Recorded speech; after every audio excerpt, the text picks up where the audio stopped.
Yes, I move to approve the agenda as presented. Thank you, Councillor Melanie Sampson. Could I have a seconder on the agenda? I'll second that. Thank you, Councillor Brent Sampson. Any further discussion on the agenda? All right, all those in favor, please say aye. Aye. Those opposed? All right, that motion is carried. The next item is the review of the minutes from June 10th, 2024, which seems like a long time ago right now. Could I have a motion to approve the minutes if there are no errors or omissions, please?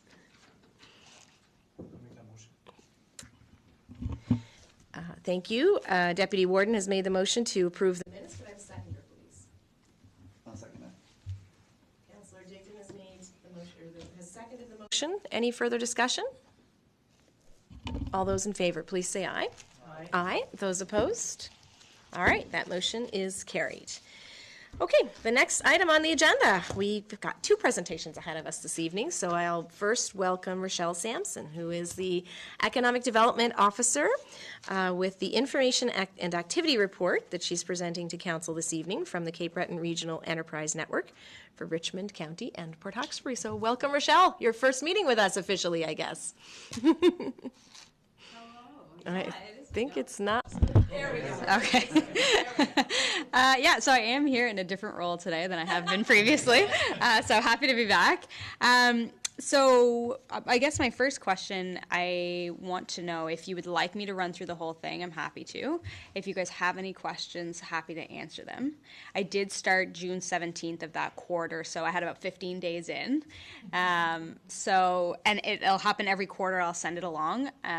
So I can come in and present every time, or we can kind of chat about how we want that going forward. And I know with an election coming up, that might change too, but whatever the case, maybe we can decide. So yeah, would you prefer if I run through it, or? I mean, I think so. Yeah. If you don't mind. Yeah. We'll keep it to the 15 minutes, but yeah, no, if you could run through it. I don't think this one's mine. I wish it was. Is it just quarter right there? Oh, okay, perfect. Wonderful. I think I can. Great. So yeah, as I mentioned, I was only in this quarter for about 15 days. So I'm happy to answer any questions if you do have any, and if I don't know the answers, I can go back and get them for you.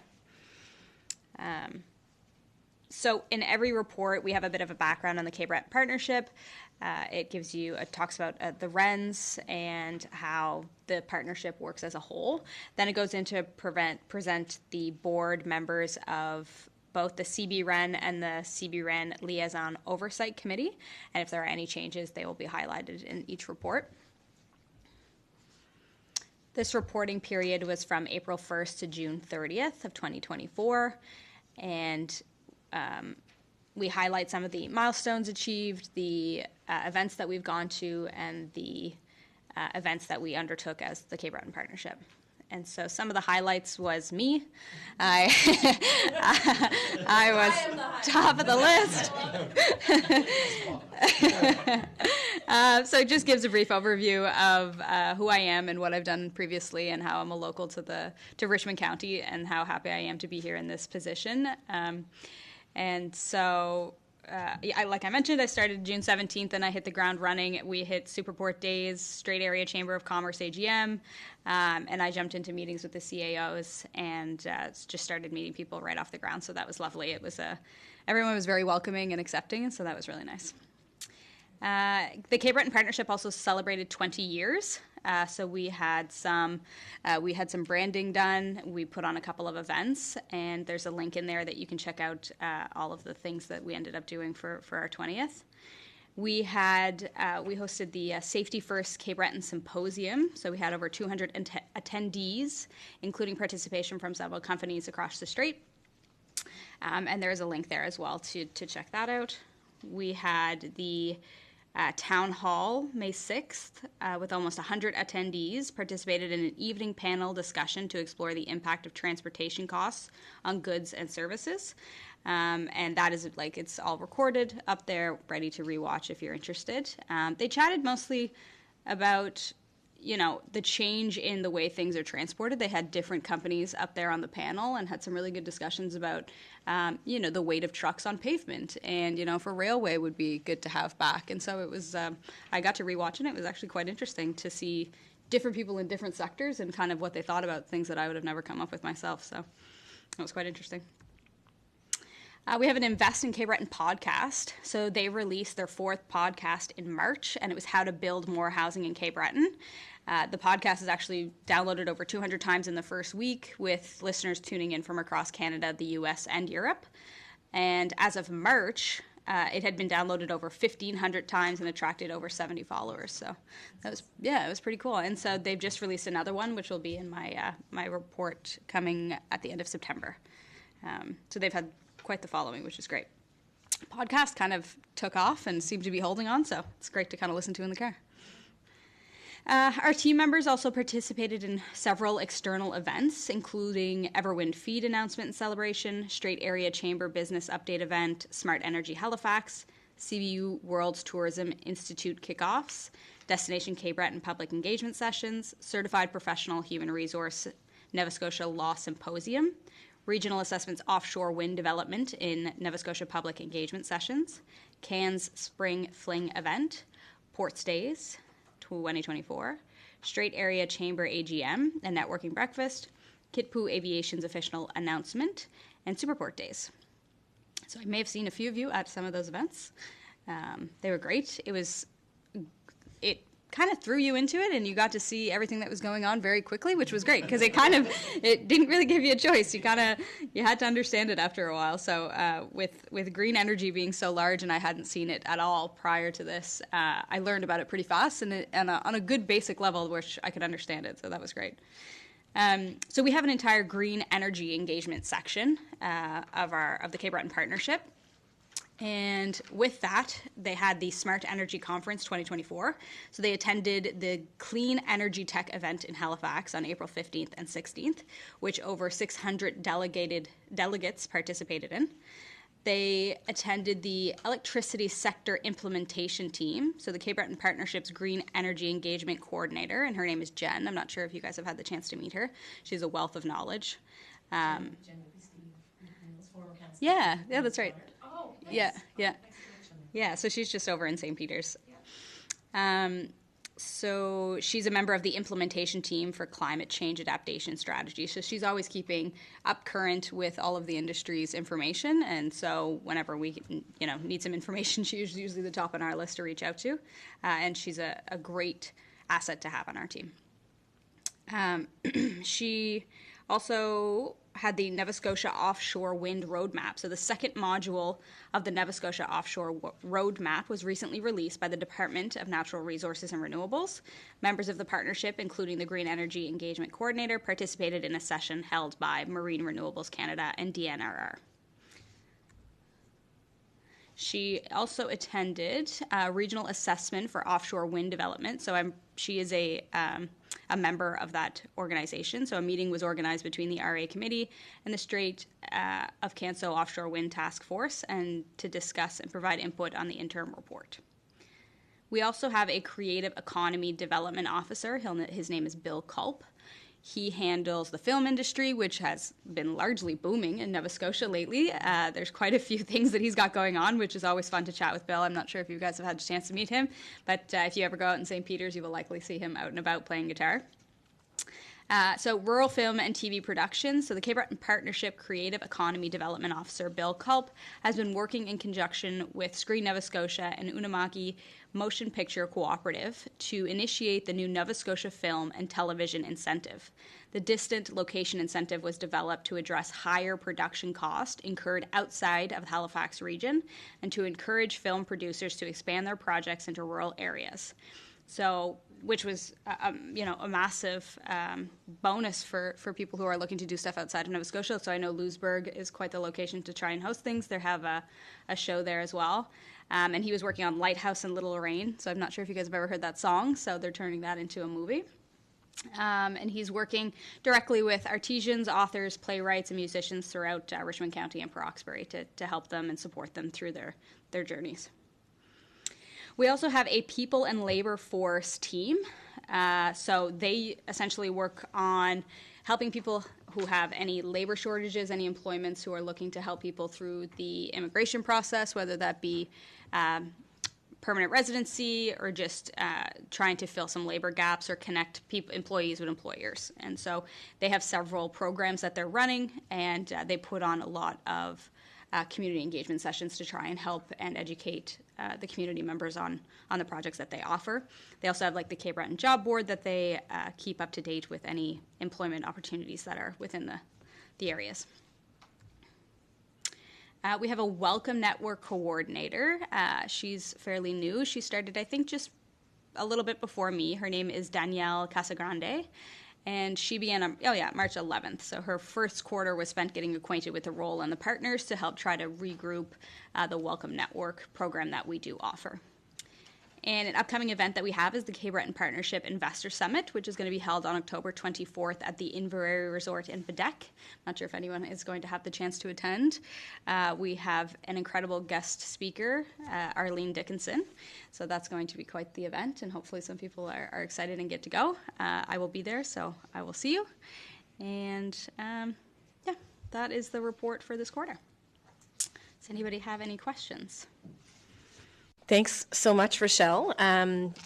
I would like to say that I went to Johnstown to the Richmond County location shoot of Lighthouse in Little Lorraine, and it was awesome to see all of the production equipment and the actors, and it called for a lot of extra volunteers to be extras in the community as well, and it was really, really cool. And that church they were filming in and the hall, I mean, the church is quite, it's quite old. It has a lot of history. It was very cool, and Bill's energy and excitement is infectious. And I caught it. I caught what he's got.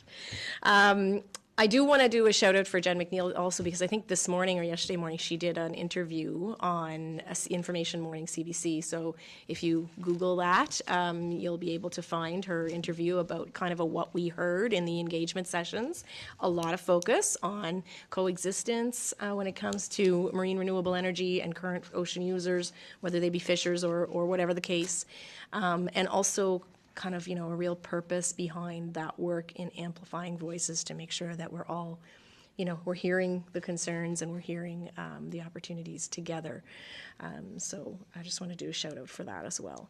Are there any questions for Rochelle on the report of her 13 or 17 days, whichever reason it was? I've got really hard questions for her. Can't carry away.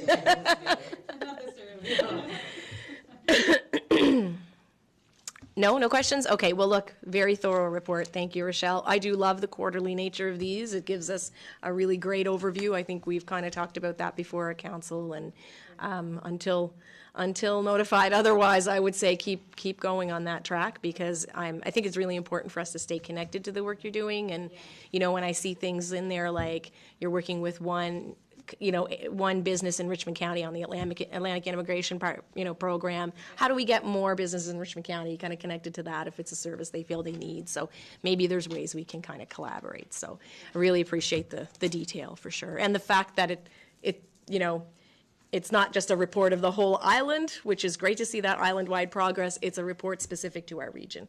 And it's always the first question you're going to get from a municipal council is, but what about right here?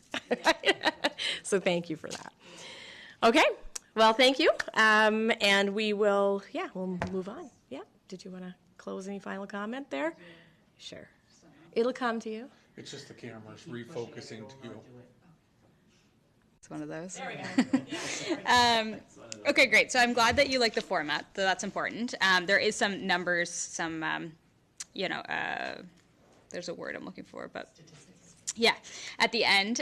So I hope to have good stories to go along with these once I'm further along, now that I've got all the projects on my side. And if you do want me to present again in the next quarter, once I have my feet a little bit more wet, I'm happy to. And if I can also just be here once this report is in the package, and if there are questions, at least I'm here to answer them. Yeah. And so, going forward, I'm hoping I can make sure that it's very clear what exactly the impact was in Richmond County with my write-up, and so that it's when you read it, you can see, I know that business, and that's what happened, or, whatever the case may be. So, yeah, I'm glad that you guys like it and happy to go forward with it. Okay. Thank you very much. And I think to Rochelle's point, maybe we could just tentatively schedule Rochelle for a presentation for the Committee of the Whole in whatever that quarter would be. I guess it would be January. No? Yeah, end of September. Oh, So will it be November? would be end of November. end of November. Okay. End of September, sorry. Okay, right. It would be So you would come maybe in the November meeting. September. Yeah, I could be here. Well, let's make a plan to do that because there will be a potentially new council, so I think it'd be a good idea to just get it on the agenda and then we have it, yeah. Okay. Does that date already exist? It's usually the Monday? well, yeah, it would be the second Monday in November, so if you, It's a holiday that Monday, so we're okay, we'd have it on the Tuesday. November 12th. Tuesday, November 12th. Okay. We'll look forward to it. Thanks for coming in. Okay. Oh, and I have an office here. Yes. If ever you need to see me, I'm just down the hall. Yeah, great. Thank you, Rochelle. All right, so the next item on the agenda is Joshua Dubois. We have, who is an investigator with Public Safety and Security, Nova Scotia Department of Justice. Welcome, Joshua. You're here to discuss safer communities and neighborhoods with us, and I think you have a presentation, so if you'd like to pull that up. I feel like it should be some Jeopardy music. Thank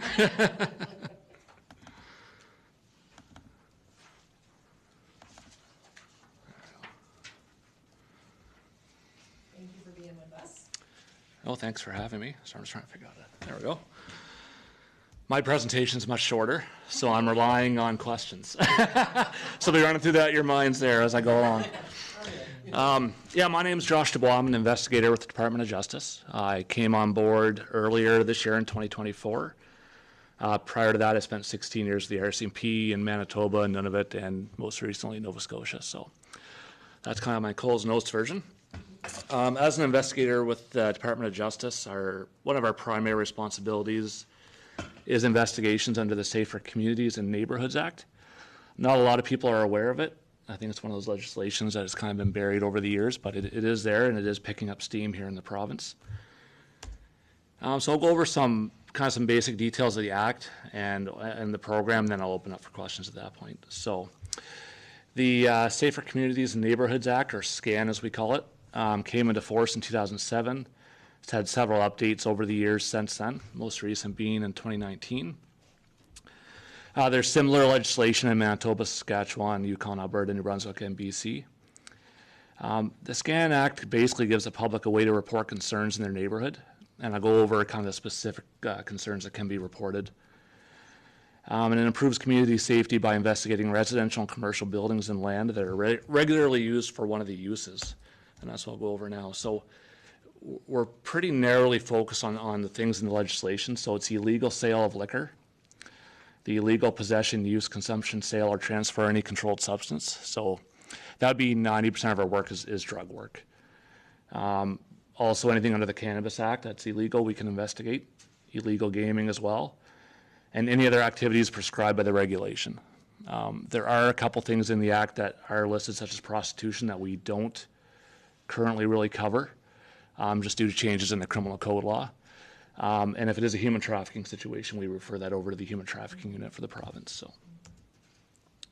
So anyone can file a complaint. They just have to call the toll-free number that you have there in your package or on the screen.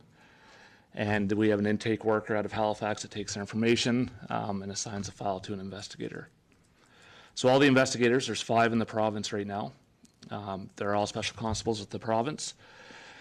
And the investigation that they undertake must reveal that a community or neighborhood is adversely affected by the activity and that this activity is habitual and ongoing. And the activity must have a negative effect on the safety or security of one or more persons in the community or neighborhood.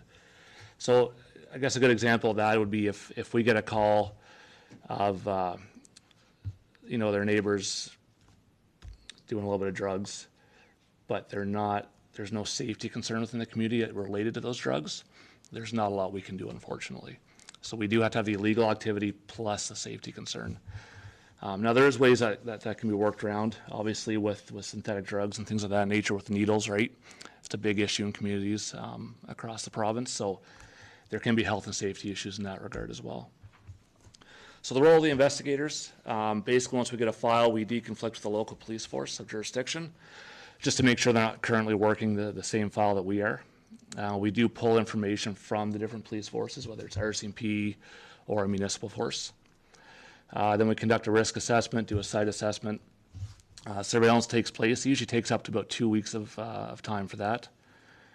Once we've concluded our investigation, we make a recommendation to the Director of Public Safety. If there's habitual activity, then a warning letter is issued to the property. The warning letter basically just says that our investigation revealed that there is illegal activity going on there. It's a community safety concern, and they have to cease that activity. If they don't cease the activity, then we go to the next step, which is a community safety order. So a community safety order, we apply to the Supreme Court of Canada, or Nova Scotia, sorry, for a CSO, a community safety order. They're pretty wide-ranging. We have some stuff on here that the judge can order. So if it's a tenancy situation, we can order people to leave the property, terminate any leases that they may have. If they're an owner occupied, so if they own the house, we can actually remove the owner from their own house and we'll board up the property for up to 90 days. If it's another lease situation, a commercial setting, we can remove them and turn the property back over to the original owner. We've also seen the judge order longer closure periods. We've seen one, we had a motel in Sydney that we closed the entire motel down. To reopen, they had to install security cameras and give us access to them so we can monitor compliance. So it really is an open book for the judge. It just depends on the judge and what they decide to do in each situation. Anyone who's served with a community safety order can appeal it within 14 days from the date that they are served. If they're breaching the court order, they can be fined. The biggest one is $500 per day that they're in breach of that order. So the most common one we would get if they're trying to regain access to their house. They'll keep getting charged every day that they keep trying to do that. And in some situations, the judge will actually keep extending the order. So they had one in Halifax that went on for 2 years that the judge just kept extending. So, and that's the end of my 6-slide presentation. So now I'm open for any questions. Thank you, Joshua. No problem. Yes, thank you, Joshua. It's interesting information. This is, I'll be honest, this is not an act that I knew very much about prior to receiving your presentation and now hearing from you. So you mentioned working with the RCMP. So if the RCMP receive a complaint of something, drug-related or alcohol-related, like that might fall under SCAN, do they typically reach out to you proactively, or does it always come in through your intake and you come out?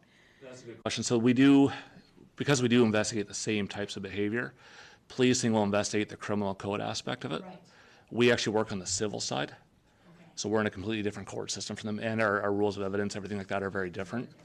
So for someone to be convicted on the criminal code side, it's beyond a reasonable doubt is kind of the standard rate. For civil, it's the balance of probabilities. So it's a much lower standard for what we do. Which is actually quite nice because there's a lot of times that the police can't do something because they don't have the evidence that they need to meet their threshold. Then we can come in and we have a lower threshold where, they couldn't do it, but we can do something about it. Yeah. And it may not be a criminal record situation, but at least we can remove that from the neighborhood or from the community, right? A good example of that is anything around a school, right? Yeah. If we can remove that, then that's a huge bonus, so, yeah. That's really interesting. Okay, does anybody have any questions? Other questions for Joshua? So maybe just one more question from me. Like in terms of, you said there's 6 investigators throughout the province? There's 5 of us. There's 5 of you. Okay, so do you have like certain jurisdictions that you cover, or are you just kind of like you go where the fire is happening? There's a map. There's a map. Okay. We do get called around, Could I just get you to follow, press we will your... get called around the province. Okay, could you hit your button there if you don't mind? No, it's okay. So we do have a map which designates areas. We do get called to other parts of the province. So for me, I'm based out of Port Hawkesbury technically, but I cover from New Glasgow right through to all of Cape Breton except for Cape Breton Regionals area. So it's a pretty big area. But I've also been called into Cumberland and Halifax, and we do get pulled around a bit. But we do have another investigator out of Sydney. That she covers mostly just the Cape Breton Regional, but she will come down here and give me a hand as well. So, yeah. Okay, thank you. Does anybody else have any questions for Joshua? This is really informative. Thank you for bringing this to our attention, and I don't know if this is an initiative your group is kind of undertaking to reach municipal councils all over the place, but I think it's probably information not a lot of us were aware of in advance, so really appreciate you taking the time and reaching out. Appreciate it. I did leave business cards with Shelley. So if anyone wants it, has my number on there as well. Feel free to reach out anytime and my email. And like I said, with the big reason we want to reach out to municipal councils and even provincial is that a lot of times community members go to you as councillors, right? To get problems addressed. And I know it's hard to get problems addressed sometimes. So it's just another avenue that you can point people towards anyway. So yeah, thank you very much. Thank you. And you're quite right. People do come to us with this type of thing, and so this is another resource for us. So appreciate it. Okay, thank you very much. All right, we will move on to the next item on the agenda, which I believe is a review of the Warden's Council report. It's a couple months, so that's why it's a little lengthy. Does anybody have any questions on that? Summer didn't really slow down. Lots going on. I thought there was one thing I wanted to mention.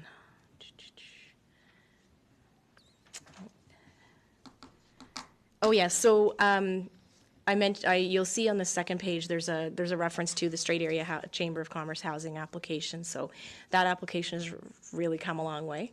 It's coming together. So this will be an application to the Community Housing Transformation Fund, I think is what it's called. I'm sorry, but you'll see a corresponding letter of support for that in the package as well.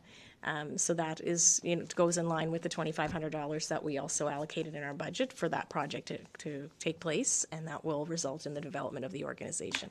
The application, the way it's shaped up, is very specifically based on the outcome will be that the organization will come to fruition. It's not going to be a feasibility study on whether or not we should have one. It will be a consultancy or a person or some body that will be hired to put the actual organization together, because the need is already well demonstrated. So I'm really excited about the angle that's taken, because I think we don't need more studies about that. So, okay. Any questions on the report? Yeah, so Madam Warden, that's pretty much in line with the Antigonish Affordable Housing Society, more or less, a nonprofit housing society, correct? Perfect. Thank you.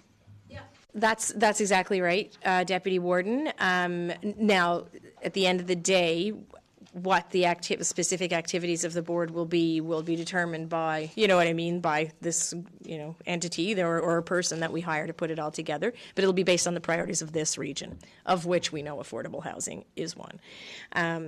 And I am, I'm really happy to say that as part of our Housing Matters Coalition, which continues to kind of support this work as well, a member from the Antigonish Affordable Housing Society is, participates and provides advice in that regard. So it's really a lot of connectivity across the region. Yeah. Okay. The next item on the agenda is the CAO's Administration Operations Report. Which is also a little lengthy, but keep it in mind, the September meeting is always covering 3 months, not just one, so. Just remember the one 2 years ago that right. was here till 11 o'clock. Yeah, that's right, that's right. One of the things I did want to, flag for council is that I know staff is working really hard on the short-term rentals levy, and so that, it seemed like it was going to be maybe at the beginning a bit of a smoother process, but there are still some bugs to be worked out. It's probably taking a little bit more time and resource than what was originally anticipated, but it is underway. So that's good news. Does anybody have any questions on that? On any part of the report, I should say? Councillor? I'm always interested in highlighting, like to your point about highlighting something that's in there that I think is of relevance to the public, and this idea of the voluntary vulnerable persons registry. That does not come out of my face easily. I think it is exciting that and also the Voyant Alert System are both in their final stages of being ready to go. So I think as we head into a season of unpredictable weather, I'm excited to see those things coming coming to fruition. So congratulations on that work. Great flag, Councillor. That actually came up at the Seniors Take Action Coalition annual general meeting today as well. So, yeah, no, definitely something that, that we're all looking forward to. Okay. So if there are no other questions on that report, we'll move on to the next item on the agenda, which are the community acknowledgements. And again, there are a few of them. So we had a couple months of Volunteers of the Month. I'll just read a little bit from each one, keeping kind of, our time in mind here. So our June Volunteer of the Month that I think we need to give some recognition to is Claire Doyle. She was a founding member of the first group of Almadam Brownies and Guides, has been active with the Almadam Food Bank, president of the Almadam Tourism and Business Association. She's an executive member of the local unit of the Canadian Cancer Society, a member of l'Association des Femmes Acadiennes de Richmond, as well as religious education coordinator for the Stella Maris Pastoral Unit. I know she has given her time to Seniors Take Action Coalition, the Straight Richmond Housing Matters Coalition, she was a part of until very recently. The Rocky Bay Irish Club. I don't know where Claire had any time for herself because she was into it, and we appreciate her efforts. I know she's she continues to give of her time as she can, and I do want to mention too that something that she and I have talked about is her work with the Almadam Garden Club, which I know she's very fond of. So I'm sure I'm missing some. Apologize if that's the case, but I would like everyone to join us in recognizing Claire for her hard work, dedication, and commitment to her community. It's been great working with you, Claire. I will open that for comment in case anybody had any questions or a little anecdote or anything like that they want to share in a timely manner. Councillor Digdon.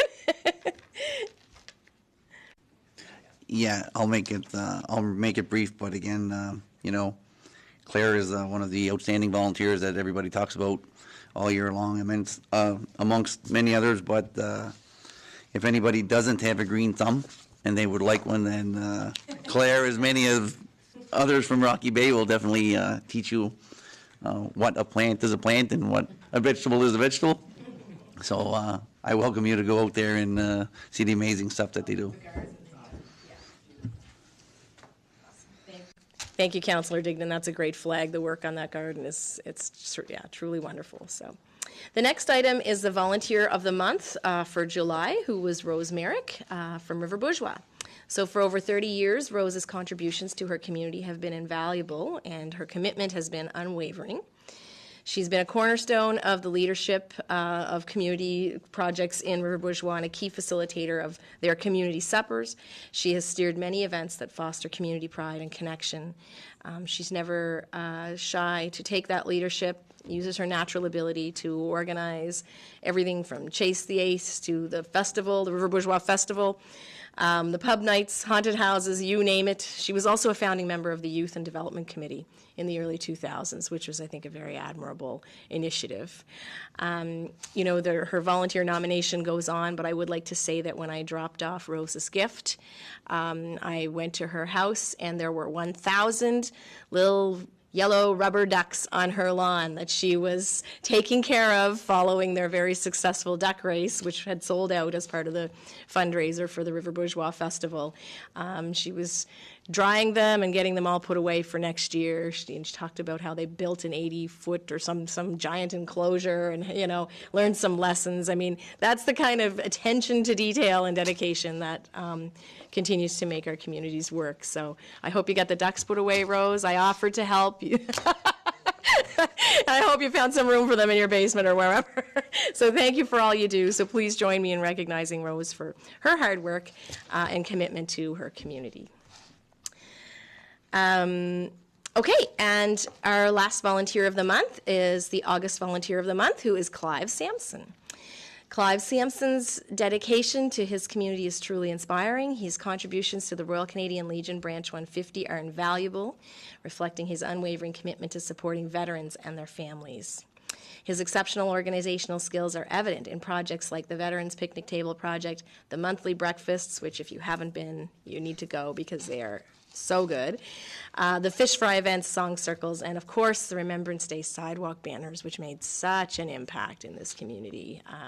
Very, very heartfelt. Beyond those efforts, Clive actively promotes youth engagement through interactive projects at École Beauport, leading the youth choir and involving young people in Remembrance Day ceremonies, and his commitment extends further as a board member of the St. Anne Community and Nursing Care Centre. Clive is from Petit de Gras, loves his community, and still finds time to volunteer on cleanups at the food bank, at the parish. He's always lending a hand. So please join me in congratulating Clive Sampson as our Volunteer of the Month for August. And I'll ask if anybody wanted to make any comments, or Deputy Warden. Yeah, for sure. I just want to acknowledge and congratulate Clive and thank him for all that he does for our community. Very much like Claire at the Island Almadam Garden Club in Rocky Bay, and our Volunteer of the Year, Ronnie LeBlanc in the schools, and Clive.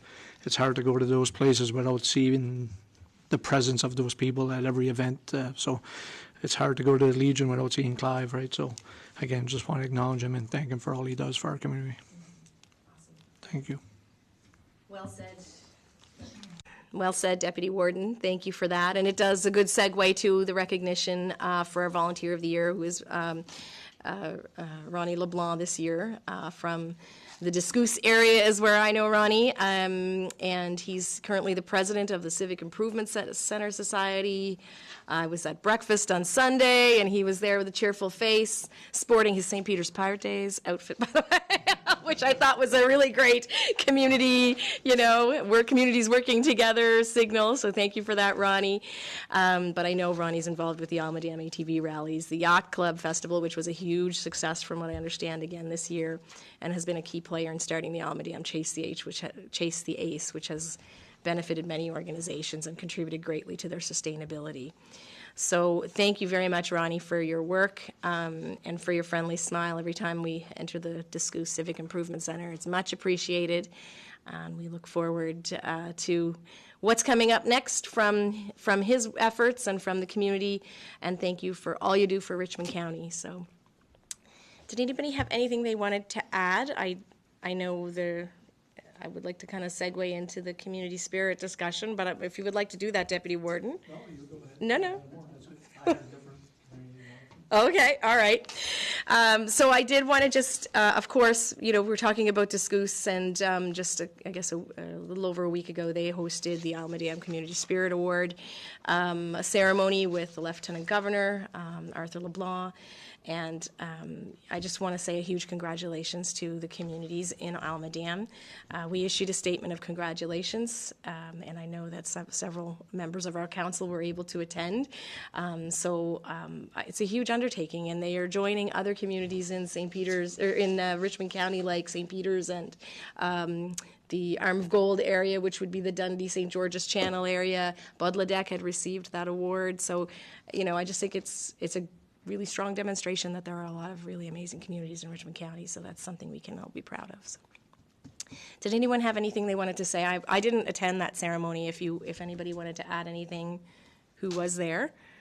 The pictures looked great, but if not, we can move on, because I know we all have additional. Okay, so I wanted to also acknowledge that everyone is back to school. I saw, Deputy Warden, you had put a post on about that. I know there are several folks in the room who I'm sure dropped off students at university and sent children back to school on buses. And it's great to be, it's the most wonderful time of the year. It's great to be seeing everybody.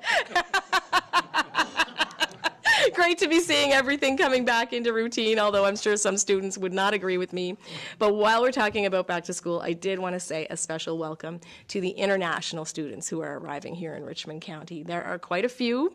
I had the benefit of meeting Emilia from Chile on Sunday at Foodland, where she was, only after being a couple of days here, already dressed in an inflatable duck costume, raising money for Make-A-Wish Foundation. And if that's the kind of impact she can make after being here for a couple of days, I can't wait to see what's next. So many thanks to the international students for choosing to come here, and for the host families who open their homes and support these students in their journey. So I'm going to hand it over. I know it's been a busy summer and a lot of months have passed, if there are any other community acknowledgements, but that's what I had on my docket, so. Yeah, so Madam Warden, to expand on the school situation and students going back to school, I just want to acknowledge all of you in this room for working together to, along with staff and Troy, the CEO, and Public Works, and making the sidewalk over here next to our building a reality for school to start in the 2024-2025 season. It was great to see. I also want to thank and applaud the staff, the crew at Superior Contracting for a job well done. I was driving by last Wednesday and the paving crew was here, and I was like, talk about perfect timing. Wow, great stuff. Wednesday evening, I drove by and it was like 7, 8 o'clock at night and the cones were up. And I got up Thursday morning, first day of school. I got up at about 7. I'm like, what are the chances those cones are gone?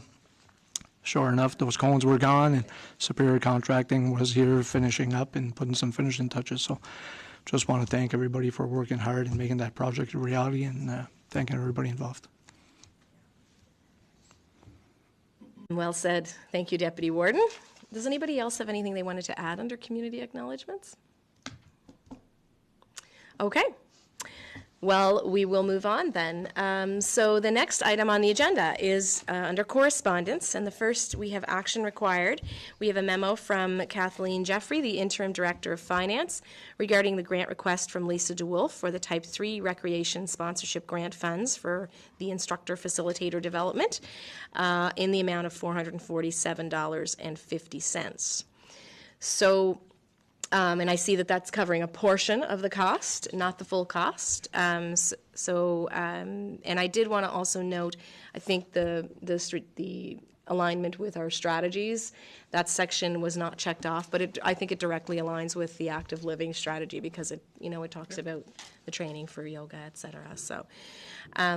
So we would be looking at this point for a motion that the Committee of the Whole recommend to Council to approve the grant request from Lisa DeWolf for the Type 3 Recreation Sponsorship Grant in the amount that she has requested, which was, sorry, I lost it here for a second. $447, thank you, 50. Okay, thank you, $447.50. And potentially to take that from the regional fund. So that would be my suggestion for a motion, but councillors feel free to chime in. I'd be willing to make that motion. Thank you, Councillor Brent Sampson. Could I have a seconder, please? I'll second it. Thank you, Councillor Melanie Sampson. Any further discussion on that motion? Yep. So obviously, it's a wonderful initiative, and I'm making the assumption that this is something that the Director of Community Development and Recreation thinks is a worthwhile endeavor, that we do have a need for further yoga instructors. So I guess I would just ask that question through you to Shannon in terms of whether or not she sees a use, because part of the application is that Lisa has agreed to give X number of hours to do some classes. So just want to make sure that's something that we can use.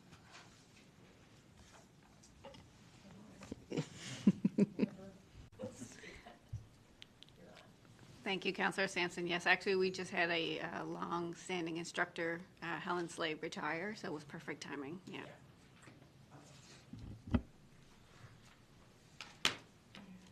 Thank you, Shannon.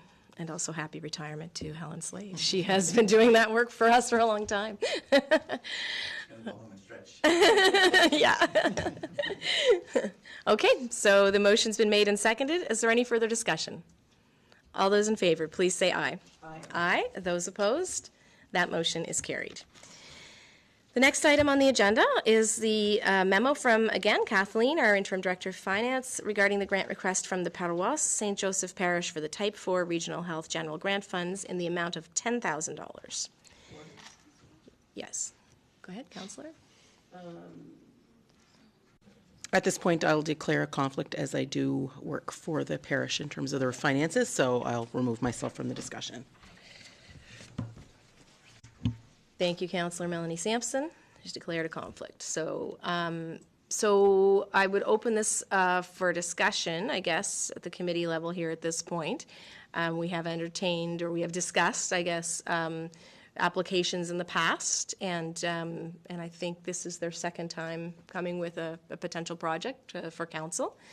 So I will maybe mention that notes from the previous discussion was, you know, that the amount of money we felt that was being asked for this, a different project by them, was a little high.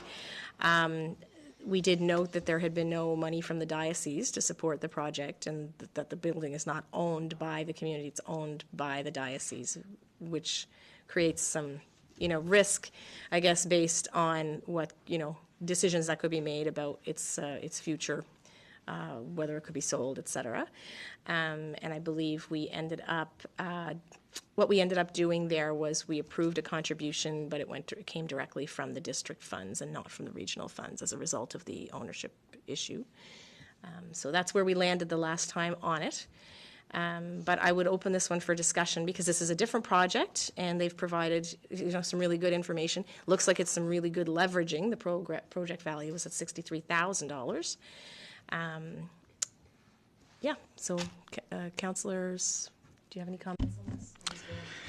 Yeah, so Madam Warden, again, going back to their initial or previous ask of metal roofing, that was the discussion around the table, that the diocese did own the building, and that was a concern for us. But having said that, the diocese does not pay anything into that building. It's strictly parishioners, residents, and volunteers that are upkeeping these churches and maintaining these churches, which on Almadam right now there's only 2.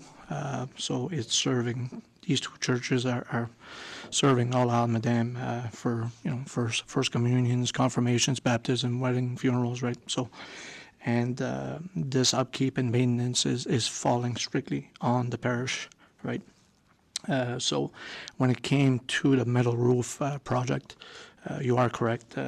That funding came strictly from our district funds, District 1 and 2. And thank you, Councillor Dignan, for supporting that cause. So when they fell short of that funding request, they did go out and ask for funding from the residents, where in a couple of days people bought sheets of metal in memory of family members, right? So these parishioners and these volunteers are upkeeping these churches, and this project here, as you can see, Efficiency Nova Scotia is coming good for a lot of that ask. But for me, I don't want to speak for residents and taxpayers, but I'm sure that the residents and parishioners of Almadam would gladly see us support this project when it comes to taxpayer funds, because they're willingly and always investing their own funds in these churches, right? So it'd be hard for me to explain that, you know, local parishioners are digging into their own pockets, where we can't take some funds out of the people that are paying taxes on this island to upkeep and maintain these churches, right? So I would like to see us, again, I will put something forward on my district fund, but I would also like to see us put something out of our regional fund. I know it's a $10,000 ask, and most times we just go 50% of that. I would like to see us get as close to the $5,000 as we can, if possible. Thank you. Thank you, Deputy Warden. Compelling statement, certainly.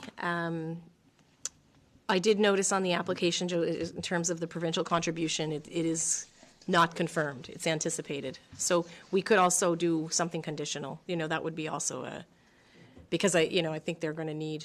So and I should acknowledge Andre Boudreau. Do I have the name right? I may have from the church. Yeah. Audrey? Yeah, Audrey Boudreau called. I think it was Boudreau. Anyway, I received a call from the person who was leading, some of the project, and I apologize if I've got the name incorrect, but I did appreciate receiving that outreach, and he also made some very compelling and excellent points.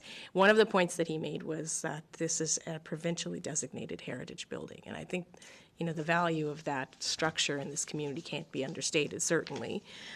So I think making sure that the province is at the table would be an important thing. So that would be my feeling on it, and I really appreciated the phone call to talk about that. So I'm just going to go around the table and ask for any further comments. So I'm hearing from you, Deputy Warden, that you would be willing to contribute from your district fund, that you'd also like to see some regional funds, and that you'd like to get as close to a $5,000 contribution as possible. Okay, Councillor Digdon, I'm going to go your way at this point. So would you like to make some comments on this?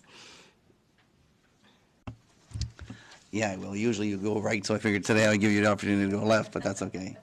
I think I fall in line with the Deputy Warden's statement. I mean, honestly, we're in a position where every several weeks we're picking and choosing that what we feel is, I guess the best that we can contribute taxpayers' dollars and our dollars and funds, and where we can allocate them and not allocate them. And again, we're not going to make everybody happy. We support the garden fund, and people who don't plant aren't happy that we supported it, and we support a church, and people that don't go to church aren't happy that we supported it.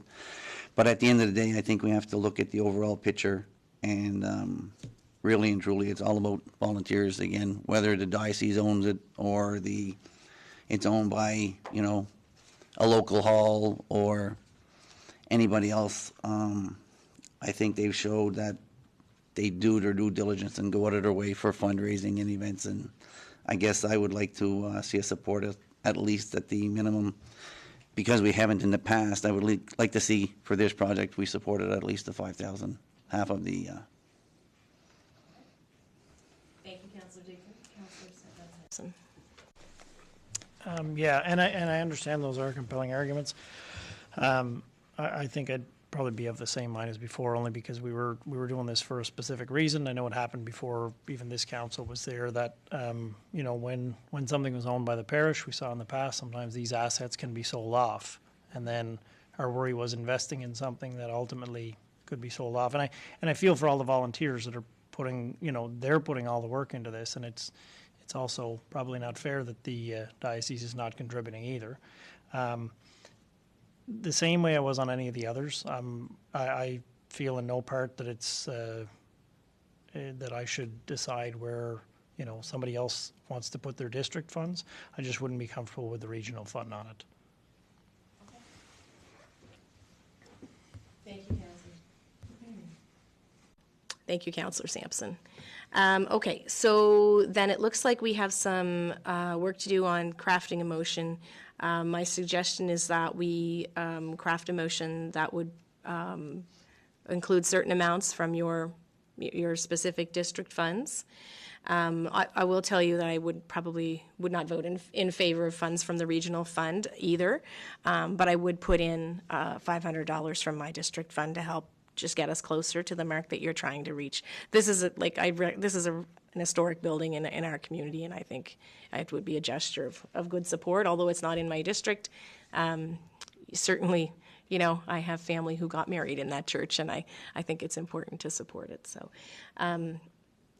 So with that being said, would you want to craft a motion around the amounts, knowing that I'll contribute $500 from the District 4 funds, and potentially make it conditional on, that they are able to either receive provincial funding or cover the balance of the project. The other thing I did want to note before we start to craft the motion, I did notice that they had in their financial statements a $43,000 renovation account, but they were only looking to contribute $7,700 towards this. So I think that would be something we could ask about as well. It doesn't really impact my desire to support the project. I still think it's a good idea, but I wouldn't be able to support a motion from regional, but I would put some funds in from my district fund. So, Take that question away. yeah, okay. Troy, if you could take that away. Yeah. So Deputy Warden, Councillor Digdon, I will leave it to you to craft a motion because you're talking about contributions from your specific funds. Last time you did 1,500 from each. Go ahead. Yeah, so Madam Warden, I guess, first off, I don't know what I have left in my district fund, so I would probably need a breakdown.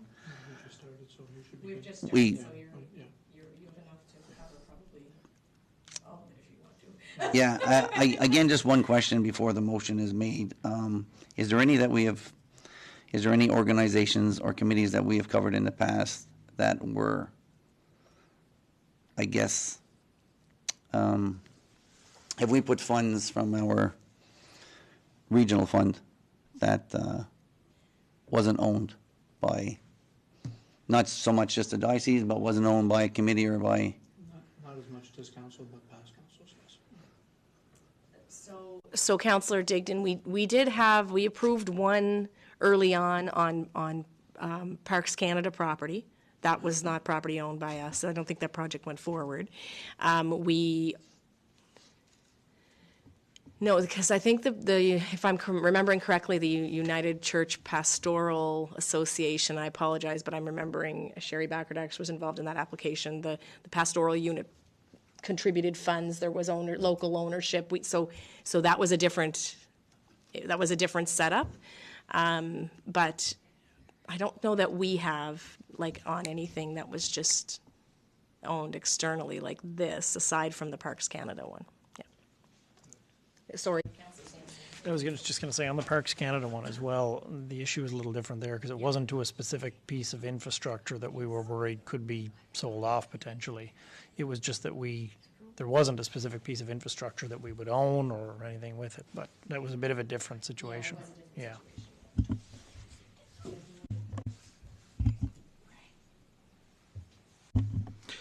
Yeah, I know there's no urgency or I don't think we're looking at investing in our regional fund. But is there any option to look at something like the CCBF fund when it comes to heritage and culture, stuff like that? That's an excellent question. That's a really excellent question. I mean, we would have to get the test done. We always test that with our provincial partners before we move ahead. But considering it's a provincial heritage building, I mean, there's certainly a case to be made for tourism and culture. 100%. I mean, our other option here is we could table this until our September regular council meeting, do a little bit of homework on the 43,000, but also on potentially CCBF or other provincial. Would you be okay with that? Okay. All right, so we will table this one for now, and we'll bring this forward at our September regular council meeting. Is everyone okay with that? Okay, great. Thank you, folks. So we'll move along, and the next item on the agenda is correspondence from Julie Young, an investigator with the Office of the Information and Privacy Commissioner for Nova Scotia regarding Right to Know Week. It's a proclamation request, and we've done this every year. Welcome back to the table, Councillor Melanie Sampson. So, yeah, we've done this proclamation every year. So at this point, I guess I would look for a motion to approve the proclamation as presented, and in which case I'll read it through, and we'll get that recommended off to. I'll make that motion. Thank you, Deputy Warden. Could I have a seconder, please? I'll second. Thank you, Councillor Melanie Sampson. And actually, we are a committee of the whole. I probably would read that at regular council. Yeah, so I'll skip the reading. It's available in the information packages. We can provide it to members of the public or the media, and it'll be part of our information package for next time as well. Pardon me? Go ahead, Councillor. No, just a correction. You had said, in case they're taking minutes, you had said the deputy ward made the motion, but it was Councillor Sampson that made it. Councillor Sampson. Yeah, thank you. Thank you. Correction. All right. Okay, so the motion's been made. So all those in favor, please say aye. Aye. Those opposed? All right, that motion is carried, so we'll read that off at the regular council meeting coming up at the end of the month. So the next item is a request from the Seniors Take Action Coalition regarding Seniors Climate Day proclamation request.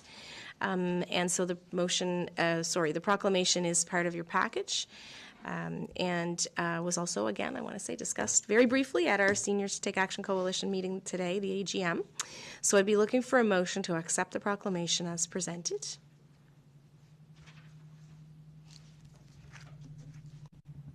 I'll make that motion. Thank you, Councillor Digdon. I'm going to get it right this time. Could I have a seconder? I'll second that motion. Thank you, Deputy Warden.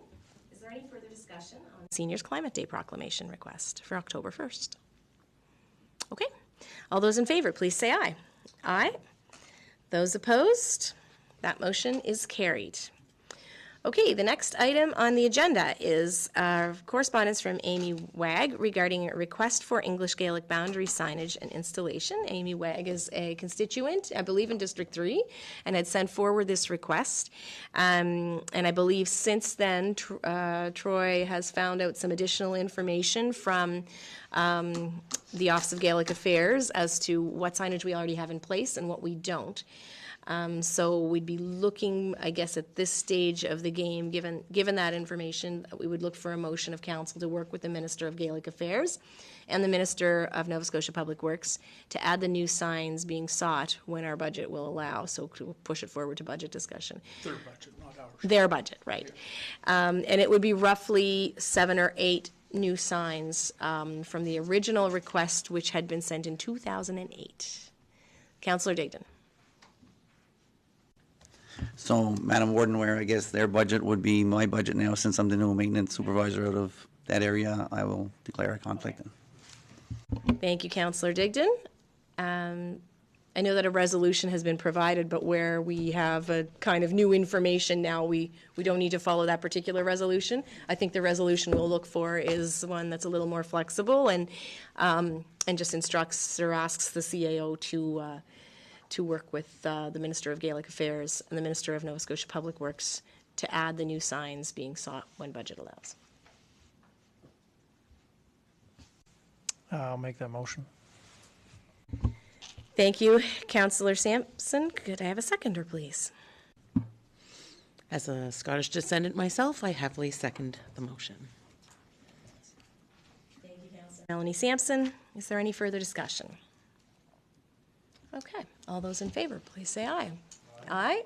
Those opposed? That motion is carried. Thank you, Troy, for doing that bit of extra homework on that. Much appreciated. If you could let Councillor Digdon know. There we go. Okay, Councillor Digdon is returning to the meeting. The next item on the agenda is correspondence from Clint Sampson, Revenue Manager, regarding the property damaged by fire. AAN 02913-135, owned by Donald Frost. So we would be looking for a motion at this stage for the Committee of the Whole to recommend to Council to write off the taxes for property AAN 02913-135, owned by Donald Frost, which was completely destroyed by fire in the amount of $205.87, which represents taxes on the dwelling only from December 16th, 2023 to March 31st, 2024. I'll make the motion. Thank you, Councillor Sampson. Could I have a seconder, please? I'll second that. Thank you, Councillor Sampson. Any further discussion on this item? All those in favor, please say aye. Aye. Those opposed? That motion is carried.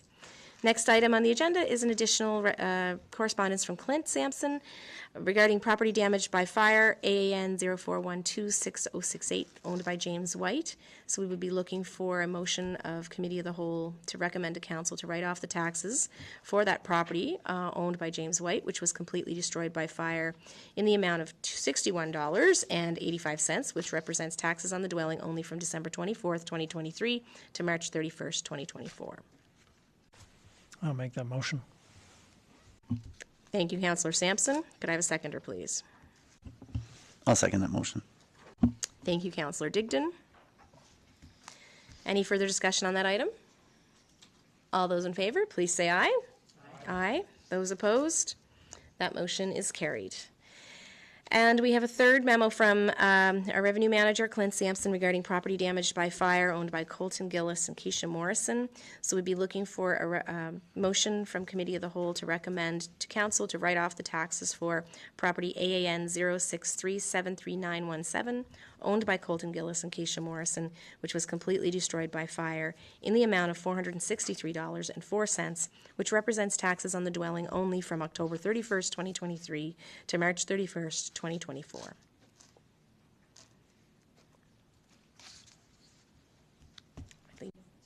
I will make the motion. Just waiting for the. Thank you, Councillor Melanie Sampson. Could I have a seconder, please? I'll second that motion. Thank you, Deputy Warden. Is there any further discussion on this memo? Okay, all those in favor, please say aye. Aye. Those opposed? That motion is carried. I just want to say we deal with this very matter-of-factly around the council table, but the fact that we are dealing with 3 homes destroyed by fire in our county in this one meeting it's troubling, and my heart goes out to those folks. And I'm noting also the date of Christmas Eve for one of them, which I remember that day. So, yeah, terrible things. So hopefully this is a small help. Okay, so the next item on the agenda is for information only. We have several pieces of correspondence that we've received over the last number of months. There's the annual report and financial statements from Eastern District Planning Commission, Dennis Daly, Assistant Commissioner, Commanding Officer, regarding the 2023 RCMP annual review. Also from Dennis Daly regarding the apology to African Nova Scotians from the RCMP. Correspondence from Minister John Lohr of Municipal Affairs and Housing regarding coordination on the emergency alert system, as well as an update on the Canada Community Building Fund. So really great to see that signed off in a 10-year agreement. There are several letters, I guess, of support and appreciation and statements of congratulations. I'll mention the letter of appreciation to the Mayor of Saint-Georges-des-Groseilliers, which recognizes the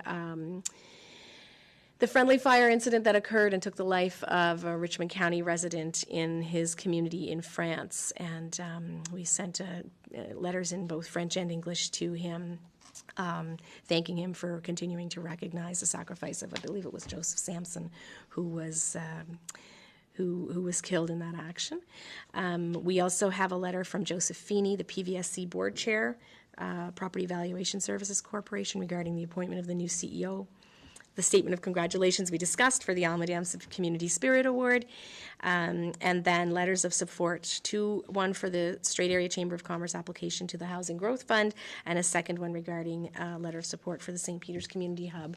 And that letter just simply outlines some of the support we had already agreed to in budget discussions. There's nothing new in there, it's just a notional letter of support essentially. So that's it for correspondence. Is there any questions? It was a busy couple months for sure. So, all right. No questions on the correspondence. We'll move on to unfinished business, and we have the Seniors Take Action Coalition grant request for the Type 4 Regional Health General Grant Funds in the amount of $9,400. Just to get started, I want to recognize we've got some folks from Seniors Take Action Coalition today with us in the gallery, so great to see you here.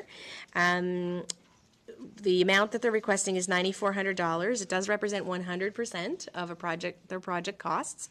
The project, I think we had kind of talked about it the first time it arrived at our table. It looks like a really great one, but I'll open it for comments from councillors. I think we had requested some additional information from SDAC, which we've now received, and is formed part of the package. So I'm just going to go around the table, and I think I'll start with you, Councillor Melanie Sampson, if that's okay, and we'll go counterclockwise this time.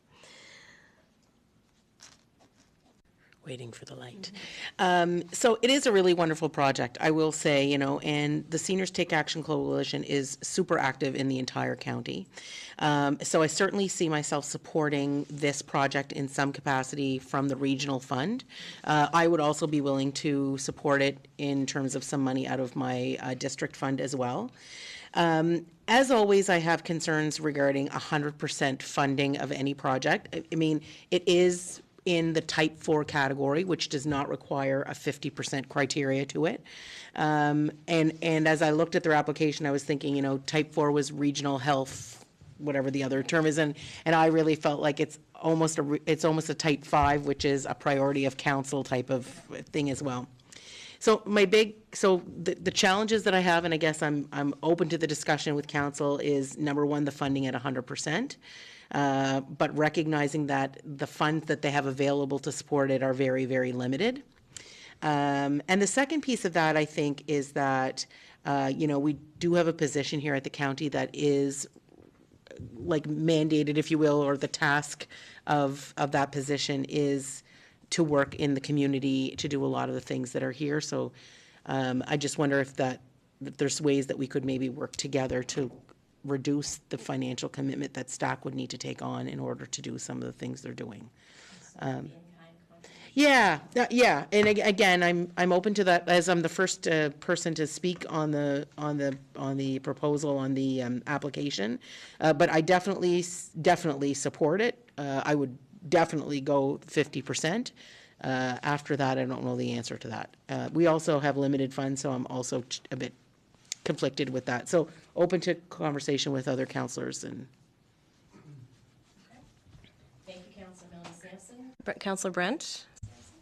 I was thinking along some of the same lines in the sense that the coordinator we recently hired here, and I don't want to put anyone on the spot at the moment, but whether or not that could be part of this, I'd be willing to support it to some degree for sure, and probably even a little bit out of the district fund as well. My only other concern would be whether or not it would become an ongoing thing or an annual thing, like whether or not we'd be able to sustain that. Thank you, Councillor Sampson. Great questions, and I'll go over to to Councillor Digdon next for your comments before kind of making some as well. Councillor Digdon.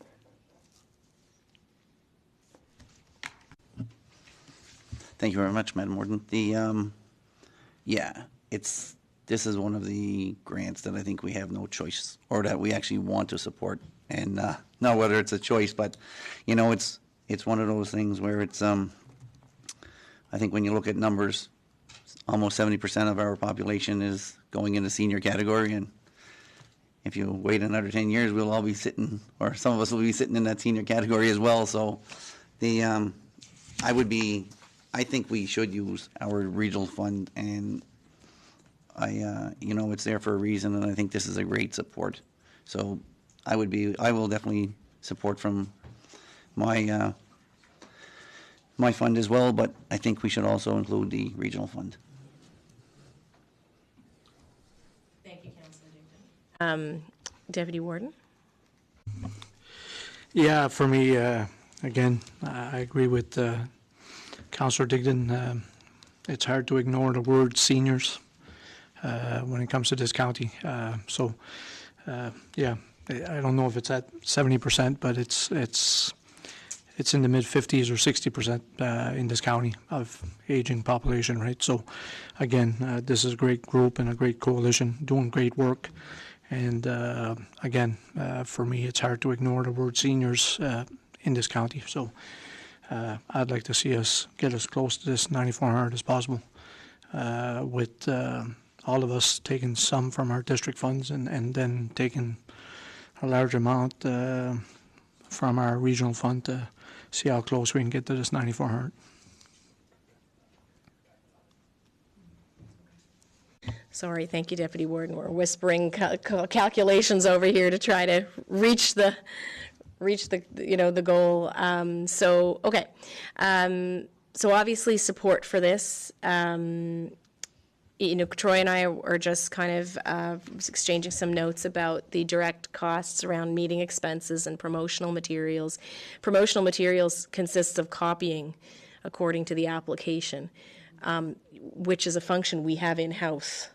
So we could potentially provide that in kind towards the project. I'm also wondering about the 800 in meeting expenses. We would have expense lines within our budget for our in our community development recreation department, potentially. I don't want to commit anything before we have staff, kind of chime in on that. But it, certainly the copying to me seems to be an easy win. To reduce the full $9,400 from the grant funds. So maybe, I don't know, I don't want to put you too much on the spot, Troy, but I might do that just a little bit, just to see if, you think, just to get some confirmation around, could we cover the copying? Is there a way we could help maybe with the meeting or the travel expenses somehow in another capacity outside the grant funds? Quite possibly. The promotional, yes. Meeting expenses and travel, I'm just wondering if, under our committee's policy, we have travel and for Yeah. members and stuff like that as well. We may be able to work something there. I just need to Yeah.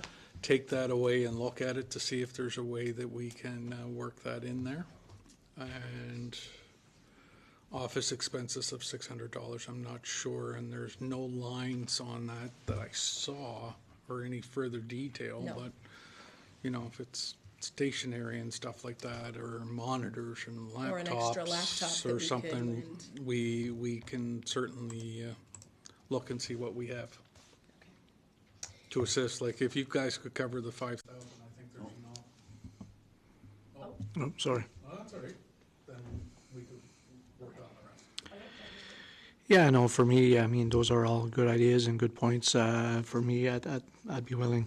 I'm looking at the five of us around this table, and I'm sure, again, we're all on the same page when it comes to seniors. I'd be willing to take or look at a motion that we take $480 out of our district funds each. That'll be $2,400, and maybe go maybe $4,000 out of our regional fund to get the $6,400 out of the $9,400. That's where I would. So you're considering 100% support? Coordinator. Okay, sorry, I didn't catch that. So the regional was 4,000. Right. And, we could, have that with the understanding that we could cover the cost of any photocopying, which is what they outlined as the promotional materials. So that would be closer to the 8,000. Yeah. Okay. I know there's no appetite for 100%, but let's get as close to 70 or 75% as we can get, in my opinion.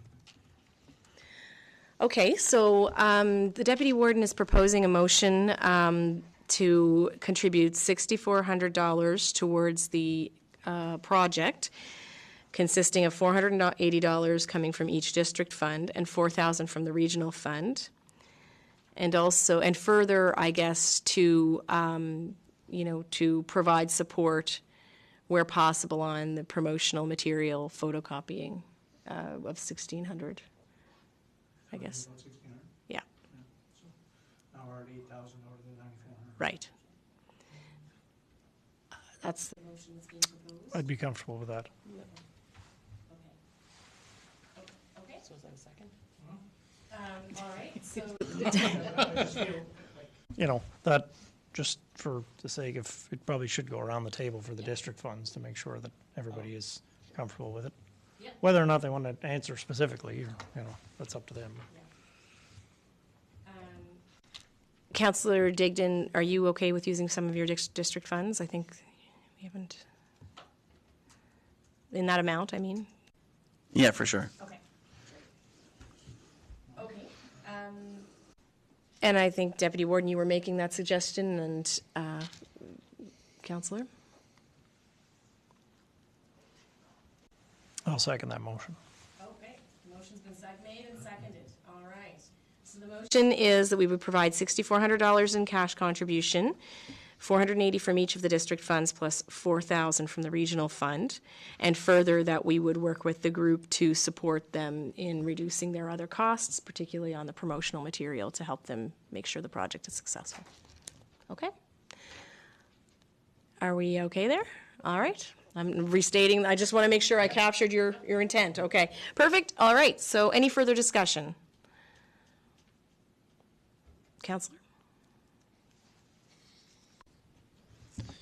Yeah, I think the only thing I would like to add, just, and I know we're really close to the number they're looking for, is that if office expenses, again, we are looking at it a promotional, but it might be something we can do on the office expenses or the meeting expenses. Yeah, no, that's a great point. I think that captures the intent of the.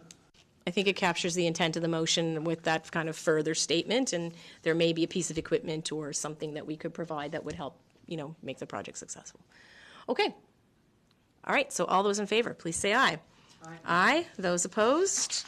All right, that motion is carried. The next item on the agenda is the review of checks issued. We've got June, July, and August presented. Does anybody have any questions regarding the review of checks? Okay, hearing none, we'll move on. The next item is the review of action items. There were a couple of just updates I think we may need to mark as complete, but Shelley, I'll send those to you. I did want to ask council to entertain, I guess, an adjustment to item number 192, which is the discussion we had on the joint council meeting with the town of Port Hawkesbury. We got as far as a draft agenda. We just ran out of time. There were other issues at play there as well. I guess my feeling is we would maybe mark this as, I don't want to say completed, but at least mark it as adjusted or deferred until the next council comes in. We're on the brink of a municipal election, so would folks be okay with that instead of marking it as in progress to let this Linger. Yeah, it's been lingering for some time. Councillor? I'm just wondering if it would be appropriate for us to just, is it still appropriate for us to maybe rescind the motion and then it could be reviewed again by a new council? That way it would actually remove it from the list? Thank you, Councillor Sampson. We could certainly do that, and I think we could ask staff to prepare that motion for our next, for our regular council meeting, because it would have to be in regular council. Okay, great. Okay, there were no items added to the agenda, so I'll open it for a 15-minute question period. This is not restricted to items on the agenda. We've opened the committee of the whole question period for questions of any type. I can't believe it's only 8:25 with the size of that agenda and the complexity of some of those discussions. But all right, so we'll open it for questions. If there are folks who are wanting to ask questions from home, there's a phone number to call, and that is 902-226-9885. After a couple of months of not mentioning that phone number, I almost forgot it. It's 902-226-9885 for anyone watching at home who would like to ask questions, or if there are members of the gallery who have questions for us about anything on the agenda or other municipal-related items, feel free to do so now. We'll just give that a minute because there's a bit of a time delay. So.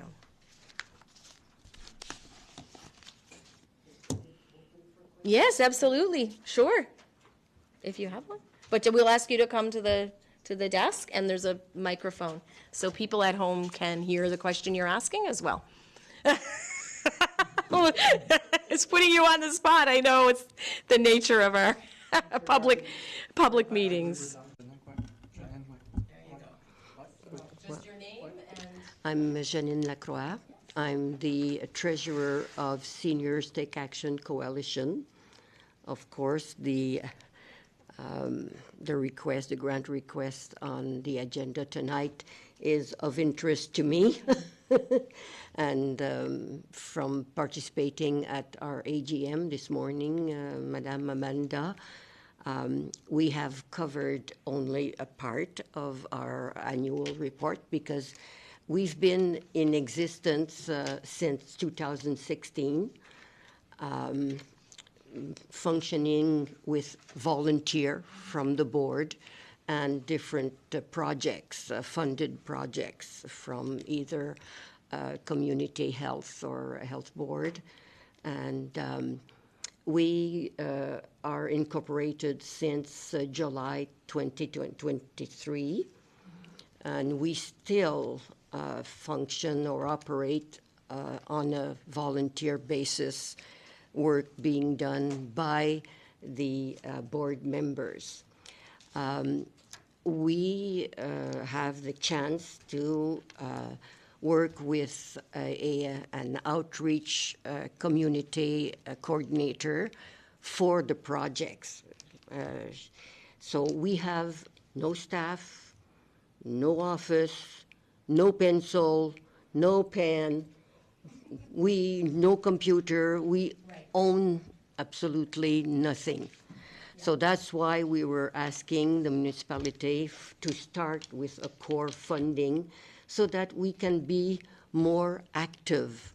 We are active, but we could be even more if we had a bit of operational funding.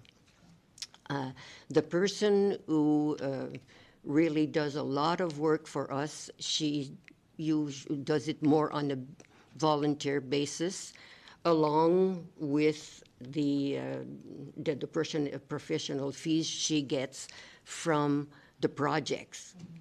So, but if we have some funding, it would help us to let's say, reward her work for to make STAC even more representative and even more active. So I'm still not sure of the amount that was voted tonight. And I want to take this opportunity also to thank the municipality to already